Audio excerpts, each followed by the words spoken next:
Okay, this blog is all going to be about legs and squats and what's the importance of doing legs and your squats. And I can personally admit, you know me, I don't have no shame. I'm on camera. You look at my body on the top.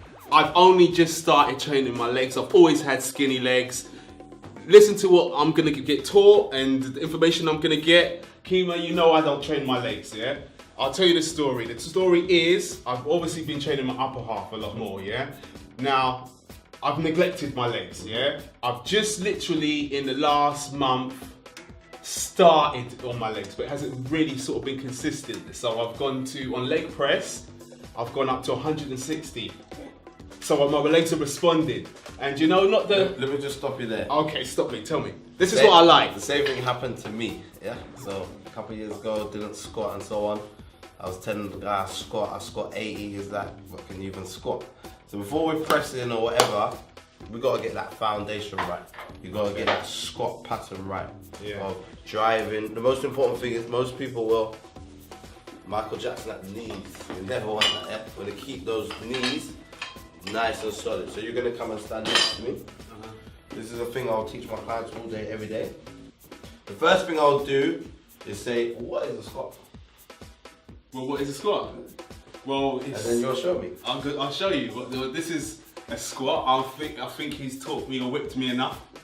It's basically my legs, because I know you'll stand on my feet, So, yeah? Step one. Yeah?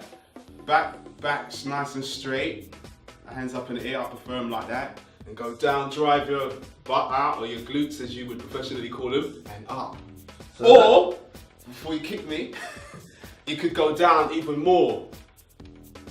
And then come back up. that's good depth. To be honest, Yeah. you've got a great foundation. So Okay. somebody who's not squatting, we retract our statement. He can talk about his leg press because you're more or less there. There's one or two things that can be worked on. Okay. The most important thing that most people don't do is when we squat, one, they'll just drop.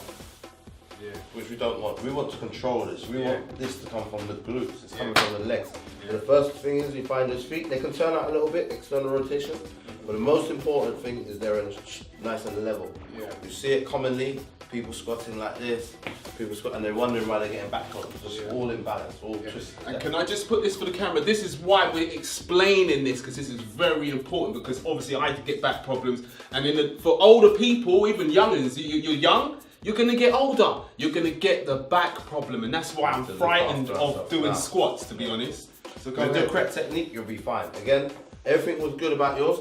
The only thing I would change personally is that you need to drive those knees out. Never let them drop in there. So the most important thing is chest stays high, heels stay grounded in the floor. Yeah. That's another common problem. People's heels will lift, their toes will lift, feet are solid in the floor, legs are shoulder width apart, all wide up. I'm gonna get that foundation, chest is up nice and high, and I'm gonna drive into those heels. I'm gonna squeeze my glutes, and you can see my knees have driven out. And that's the most important thing.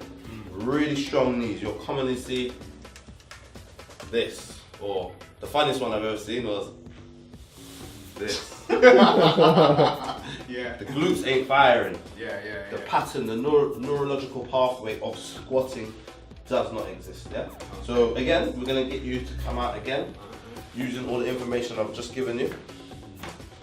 Feet nice and level, they can externally rotate a little bit, that's fine, no problem. Good. See those knees were shaky. Keep those knees as solid as you can, perfect, good. Give me 10 reps. Nice and slow, not rushing. I want you to go on tempo. I want you to count in your head 4, 3, 2, 1 as you're going down. So it'll be 4, 3, 2, 1. Nice and controlled, yeah? Good. And up. Good. 7 more, just like that. I must admit, No. even sometimes doing it with weights, it's amazing how you can do it with no weights and it still Goes gets harder. to you, yeah. Good. I'll stop you there. It's like lightweights.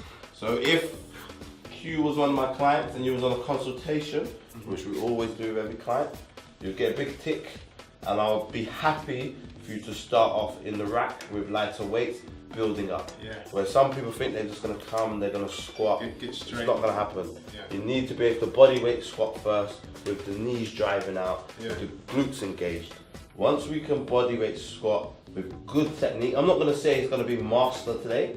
That's why you go to the gym all the time. Why do professionals train every day? They train to get better. Yeah. And that's the same in the gym. You might not have the best techniques today, but the most important thing is health and safety. You're not going to injure yourself. So from the time we've got over that hurdle of it's safe, you're not going to injure yourself. Every session is about making it better, making it better. And this is why I love all this, I don't know whether to say it, these Instagrams or just using your phone to take the videos and posting, because you get to see your technique. Before I took a video to post on social media, I didn't really know what my technique was like. And then I saw a video, and like I said, talking about those feet, my feet were like this. One foot was in front, one foot was behind. They were on different levels, external rotate at different angles, and I had back problems all the time. Of course I did. I'm imbalanced. As soon as I started sorting out my feet, getting them a lot more level on the same line, putting a lot more stretching in there, the glute activation is the most important thing. Making those glutes fire. Injuries have gone down. I'm feeling a lot better alongside yoga, alongside my foam rolling, my lacrosse ball rolling, my band stretching. It's all about prehab. Why go to rehab when we go to prehab? Let's sort it out before we get injured, yeah? Okay, well, there you go. You got the full-on 100 science. More than the basic science for you to build a foundation for which to go.